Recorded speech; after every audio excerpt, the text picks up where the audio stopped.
BJP IT సెల్కు వ్యతిరేకంగా YouTube వీడియోను రీట్వీట్ చేసినందుకు ఢిల్లీ ముఖ్యమంత్రి అరవింద్ కేజ్రీవాల్పై పరువు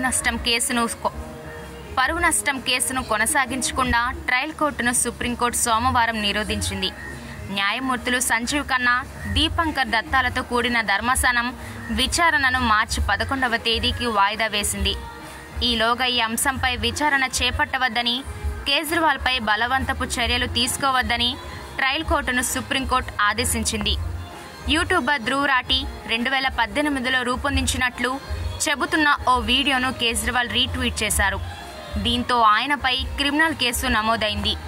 దీనిపై విచారణ చేపట్టిన ఢిల్లీ హైకోర్టు ఒకరిని కించపరిచేలా ఉన్న వీడియోను ఇతరులకు పంపడం కూడా పరువు నష్టం చట్టం కింద నేరమే అవుతుందని, అలాంటి విషయాల్లో బాధ్యతాయుతంగా వ్యవహరించాలని స్పష్టం చేసింది. ట్రయల్ కోర్టు సమన్లను కొట్టివేయడానికి నిరాకరించింది. దీంతో కేజ్రీవాల్ సుప్రీంకోర్టును ఆశ్రయించారు. కేజ్రీవాల్ పిటిషన్పై నేడు సుప్రీంకోర్టు విచారణ చేపట్టింది. విచారణలో భాగంగా పరువుకు భంగం కలిగించేలా ఉన్న ఆ వీడియోను రీట్వీట్ చేయడం పొరపాటు అని, కేసును మూసివేయాలని కేజ్రీవాల్ కోరారు.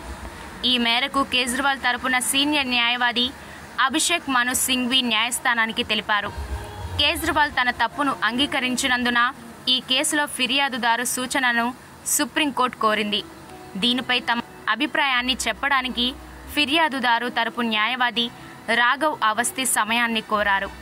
దీంతో ఈ కేసులో కేజ్రీవాల్పై ఎలాంటి బలవంతపు చర్యలు తీసుకోవద్దని ట్రయల్ కోర్టును సర్వోన్నత న్యాయస్థానం ఆదేశిస్తూ తదుపరి విచారణను మార్చి 11వ తేదీకి వాయిదా వేసింది.